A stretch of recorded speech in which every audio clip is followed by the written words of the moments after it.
page 167, exercise 6A, cloud-based extent mapping.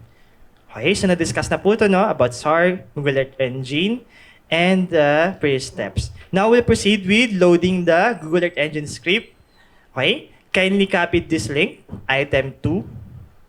Then, again, copy and open sa browser natin with Google Earth Engine registered. Page 167, link on item 2.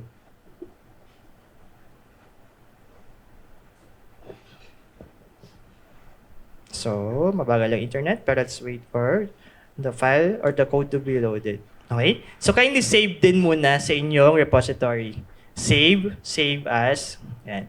Para mag-appear yung save, space lang kayo or type lang kayo anywhere dyan sa taas. Like space, ganyan. Lalabas na ma-activate yung save. Pero wait lang yung internet. Wait lang.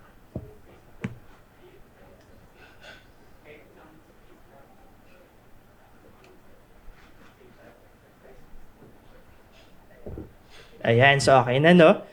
Tapos, space lang kayo somewhere. Tapos, save as, para lang din ma-save as. Hindi mag-appear yung save as pag wala kayong new entry. Okay, dyan. Yung script po, yung susunod pa lang, page 167. Script, copy that script. Open sa web browser mismo, Load. Nandito yung ating code. Explain ko siya. I will explain the different codes here, kung anong ginagawa niya. Okay, bago tayo mag-run. Okay na lahat? So, let's proceed. So, sa under import po, okay, meron tayong 3 data sets na gagamitin. So, automatic po, tatawagin na yan pag nag-run tayo. Okay? First, we have the Copernicus. Ito yung main data set natin for the Sentinel-1. So, ito yung Copernicus S1GRD. That's your collection with Sentinel or Sentinel-1 SAR. Okay? So, that's our main data set. Okay? Diyan natin i-calculate yung ating mga data set or variables. Sa image collection number 2, yan naman yung dynamic word. So, anong gamit nito? So, dito natin kukunin yung mga permanent water. Okay? Ima-mask out natin siya doon sa result natin. Kasi, what if ma-report natin siyang flooded? Yun pala, permanent water lang talaga siya. Just to mask out, we'll use this particular collection. Third, ito yung na-discuss kanina. This will be the reference source of our precipitation data. Okay? That's an open source precipitation data from NASA. Tatawagin siya later so we can display yung precipitation within a selected time range. Okay? So starting from line 1, nandito naman po yung summary of the steps. Okay? Line 3 to line 10. First, we define the region of interest. No? Then second, we analyze. Sundan nyo na lang po sa copy nyo. Third, we acquire the Sentinel images using the GR2 sa taas. We pre-process the image. We detect changes by subtracting the pre and after images. We mask the permanent water from the Google Dynamic Word. We apply thresholding and visualize the results. So, importante po dito yung line 16 to line 17. Ito po yung ating region, Philippine regions. Okay? Ika-copy-paste po natin yan from the word region hanggang doon sa close parenthesis, doon sa area na gusto nating imapa. Okay? Ano yung nasa default natin? Nasa line 39, nandyan yung default natin. Ang naka-default natin, for example here, okay, region 2 Cagayan Valley. Okay? Huwag munang palitan kasi yun ang ating demo site. Later, pupunta tayo sa ibang region like region 7. Okay? Cagayan Valley yan. So, etong papalitan dito, etong region, word, hanggang sa close parenthesis after Y. Okay? So, yun yung papalitan, yung respective na bagong area or bagong region. Okay? So, sa line 42 naman, hanggang line 44, ito naman yung range ng precipitation na we want to display. For example, you want to display yung precipitation from October 1 to October 31, 2024. So ito siya. 10/01/2024, line 44 to 10/31. Babaguhin mo lang naman yan, yung year, yung date, and yung day. So make sure na yung earlier, yung una, tapos yung later na date, yung later, or yung sumunod. Okay? So this create a time series chart from our collection. So the next phase, Okay? Yung flood mapping na mismo kung saan, okay, patawagin natin yung before and after images. Tayo yung magde-decide kung ano yung before na image sa line 62, no? Ito yung range ng before image natin. So dito, October 1, 2024 to October 15. Ibig sabihin, whatever na Sentinel-1 ang available during those period, kukunin ngayon yung VV polarization value or backscatter value. Okay? That's our before. Okay? Meron dyan mga code para lang ma-filter yung exact data, exact orbit. Okay? So no need naman na i-tackle natin yan for the basic lecture or exercise. Then we proceed sa after naman. Variable before, yan, no? Line 61. Sa line 60 or line 81, ito naman yung after. So same lang, pero ito yung dulo ng ating observation. Ito yung range kung saan kukunin yung after flooding event. Okay, dito, October 21 hanggang October 27. Pwede yung habaan, pwede yung iklian, basta may makuha tayong Sentinel-1 na useful na data. Okay? So ito naman po, yung calculation na sa change. Yan, sinosubtract natin sa line 105, 106. Okay? Sinosubtract natin yung before and after na variables na ginawa natin kanina. Okay? Yung permanent water masking nasa line 109. Okay lang naman yan. Then we have the threshold. Okay? Dito sa line 133, napili natin si 5. Ibig sabihin, kapag yung change mo sa decibel or backscatter mo is greater than 5, okay? I-report siya as potential flooded area. Okay? So yan yung typical, pwede siyang babaan. Pero for example sa Pilipinas, usually, yan yung ginagamit na threshold. Dapat greater than 5. Pag maliit kasi sa 5, pwedeng minor changes lang yan, pwedeng magkaroon lang ng mga noises, etc. So dapat may threshold tayo para ma-separate natin yung talagang potential na flooded. Malaki talaga yung change sa box cutter. Okay? Meron din tayong DEM if you want to filter the slope. Ayun lang naman yung code. We have lines 1 to 160. Okay? Wait lang, check ko lang yung ating manual para wala tayong na-miss. Ayan, so diniscuss po natin yung mga steps natin. Okay, tapos, we can click run. Click nyo lang yung run. So mapupunta tayo sa region 2 kasi yun yung ating piniling region area. Pag napunta na po tayo sa layers, display natin yung before. Okay, dapat sakop niya lahat. If you want to map yung buong region 2, dapat sakop niya lahat. Merong data, no? Yung black and yung data niya yung mga whiter areas yan. Kasi ano siya, the single data. That's the visualization for single data, di ba? Tapos, let's try then, i-hide natin yung before, check natin yung after. O dapat same sila meron, no? Kung ano yung scope ni before, ganun din yung scope ni after. Kapag walang after, you have to extend your before or after time period, no? If walang data. Since meron namang data, we can calculate the change. Okay? Click natin yung change. Yan yung mga values or difference between your backscatter ng before and after. However, again, hindi lahat yan potential landslide, kaya meron tayong thresholding. Okay? Yung ano lang yung malaking change na decibel or backscatter, yun lang yung potential na flooded. Click natin yung change threshold. Ayan. So from this particular na image showing all the difference or change, the threshold lang natin into potential flooded. Okay? In-improve lang nitong last layer yung visualization. Try natin yan, yung red. Okay? So maliit siya tingnan dito. So try natin i-hide lahat except flooded. Try to hide everything except flooded. Okay? Tapos, shift tayo sa satellite map. Hindi yung sa map, kundi yung satellite. Ayan. Tapos, zoom in tayo sa Tugigaraw areas. Ito. Zoom in sa Tugigaraw. Yan, zoom in lang. Makikita mo, in close detail, yung actual delineation ng potential flooded areas. Pero naglo-load ba yung background ko? Yan. Ayan, you can explore po muna. So, dito, of course, sa Cagayan, yung mga flooded, malapit doon sa river and sa river basin. Okay, explore niyo muna, then lipat tayo ng ibang areas mamaya, especially with our Region 7 samples. So explore niyan, pwede nyo i-display yung layers if you want na makita ulit in closed or in detail yung mga before and after, yung change threshold, etc. Alright, 2 minutes to explore yung results sa Cagayan bago tayo magpalit. So try nyo pumunta sa ibang site na may red din if saan siya na mapa.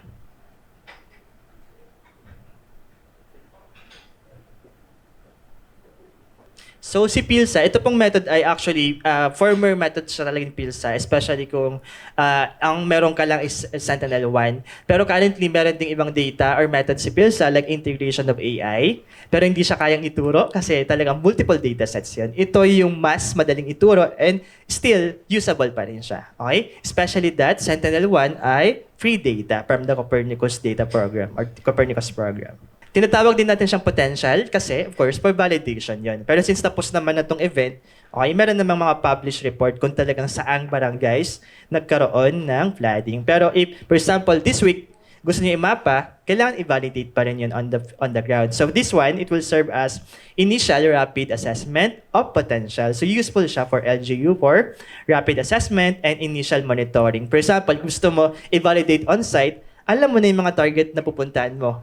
Diba? Meron ka ng guide. Hindi ka na magtsachamba na meron ba dyan or wala. Kasi may guided ka na by potential.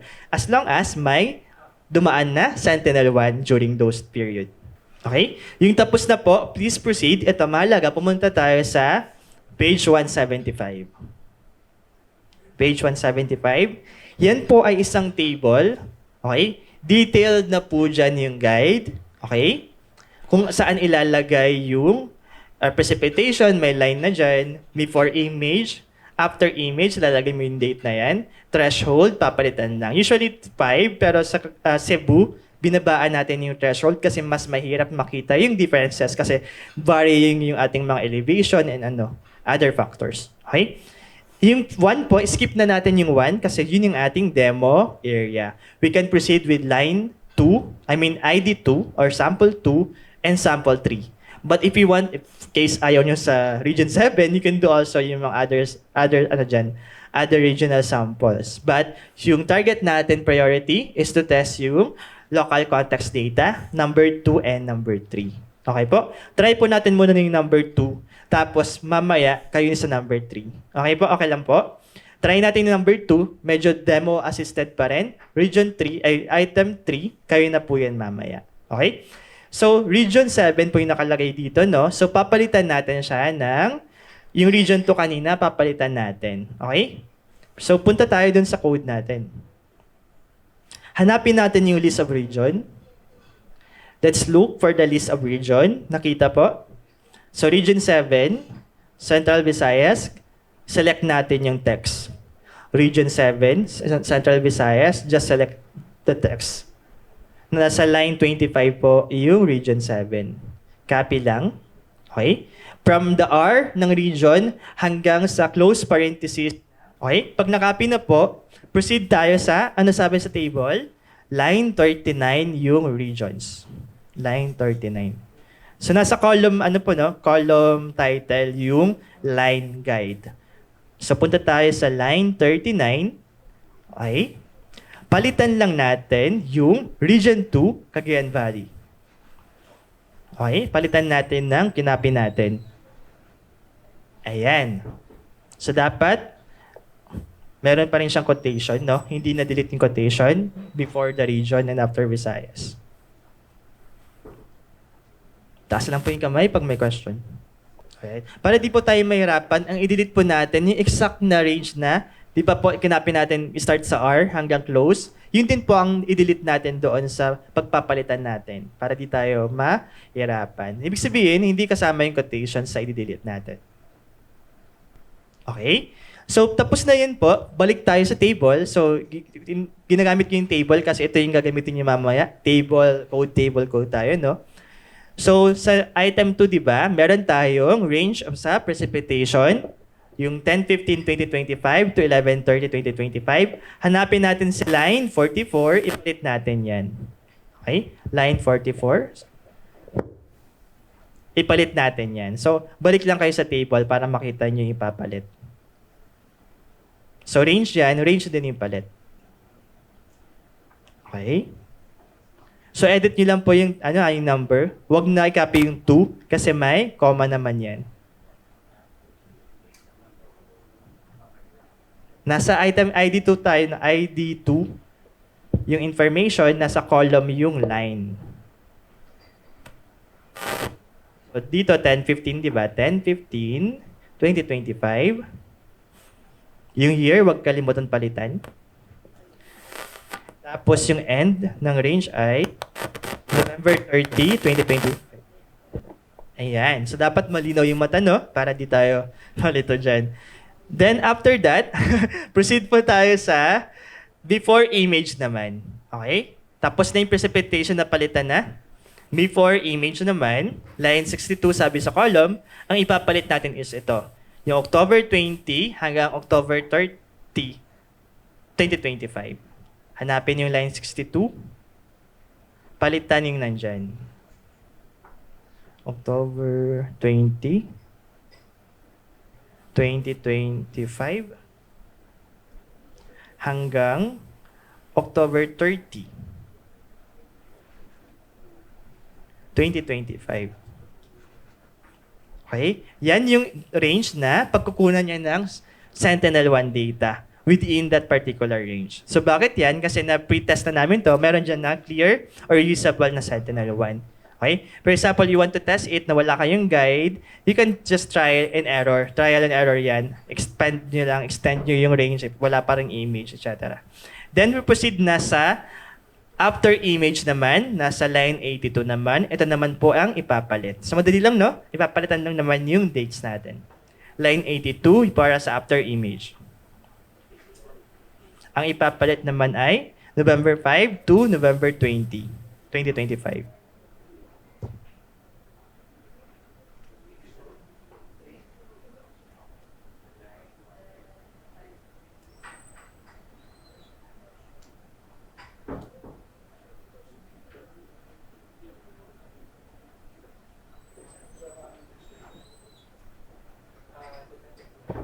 Ayan. So, taas na po yung kamay. Pag di po nasundan, again, everything na pinapalit, nasa table po siya, ID ng number 2. Lahat po yan, ipapalit doon.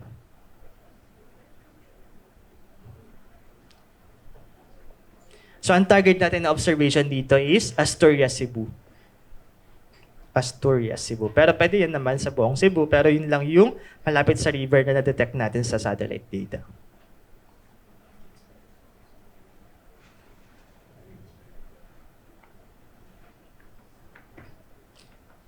Ang last po dyan ipapalit is yung nasa line 133, yung threshold. Again, common yung 5, pero for Cebu, binabaan natin ng 3. So line 133, gawin natin siyang greater than 3. Okay? If ever tapos na, okay? Okay? So, hindi ko pa na-discuss pala kanina, no? So, ito po yung result sa Cagayan kanina. Di pa naman ako na-click ng run. Okay? So, na-detect po kanina sa Cagayan na tumama naman po within the particular days na nagkaroon ng storm or flooding event, nagkaroon talaga ng increase dito sa precipitation. Try nyo po, i-hover nyo po yung mouse dyan, makita nyo yung precipitation level. Ayan. So, makita nyo ito, 10.8 millimeter per hour. Yan. Yan. Okay, so ito yung sa precipitation na start date, October 1 to October 30. Ito yung nakaset kanina. So ngayon, iba na yung ating precipitation, no? So if tapos na po, click run lang. Again, if tapos na makopy yung mga dapat palitan, click run. Okay? Nag-error, pabalikan po. Either may mga na-delete tayo na character. Okay?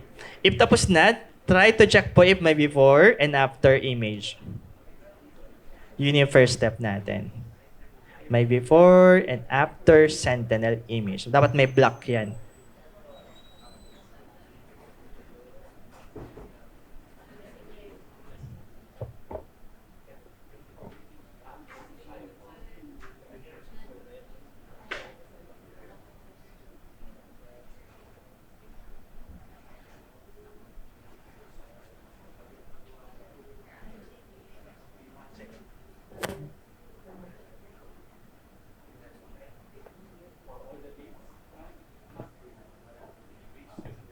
So may mga ano po dyan, no? May flooded na na-detect sa ibang areas. Pero ito yung sample na Asturias, if tama yung napupuntahan ko. Tama po ba? Asturias to? Or mali? Yan. Sa taas pa. Wait lang po. Taas pa. Ayan. Loading pa yung internet. Wait lang. Pero dito may na-detect na, no? Na malapit doon sa river basin. Or riverbed. Or river. Ayan. Wala masyado dito. Ito pala yung sample talaga natin. Oo. So ito ay Balambat. Okay. So pati itong area na to, Balambat sa. Ayan. So malapit dito. Okay. So of course, malapit sa river, tapos na-extend din yung flooded sa agricultural areas. So mamaya, check naman natin yung Cebu City with the third example natin. Kasi mas nangyari doon yung event during the ngayon lang, 2026 data mismo yun. Yung item 3 natin. Yun yung gagawin nyo mamaya. Na kayo-kayo lang. Yun yung gagawa. Okay? If ever tapos na po kayo dito habang ina-assess namin yung iba, you can proceed with the item 3. Kayo na lang po yan. Wala na pong assistance from us. Okay po? You can proceed with the potential flooding event number 3. Nandiyan naman po yung ating mga information. So, assist lang namin yung mga nasa number 2 pa. So, yung number 3 na lang ay screenshot natin later para sa output. Nakasunod lahat. Nakasunod na po lahat. So, if ever, again, you can explore, for example, punta kayo dito sa may Balamban, taas ng Balamban area. Okay, sa may river dito. Yan. So, sa may Tagamakan, Cabagdalan, San Isidro. Yan. May river dyan na mas malaki or malaki yung nakita natin na potential flooded area. Sa may Tagamakan areas din nag-start. Yan. So, yung ibang flooding, kalat-kalat, more or less yung mga flooding yun sa agricultural crops natin. So later, yung third example naman natin, yun ang may sample na may city, may flooded sa city na nakita. Especially validated by some reports po. Okay, if tapos na, alam niyo na kung paano palitan, so test your knowledge by doing alone yung potential ID number 3.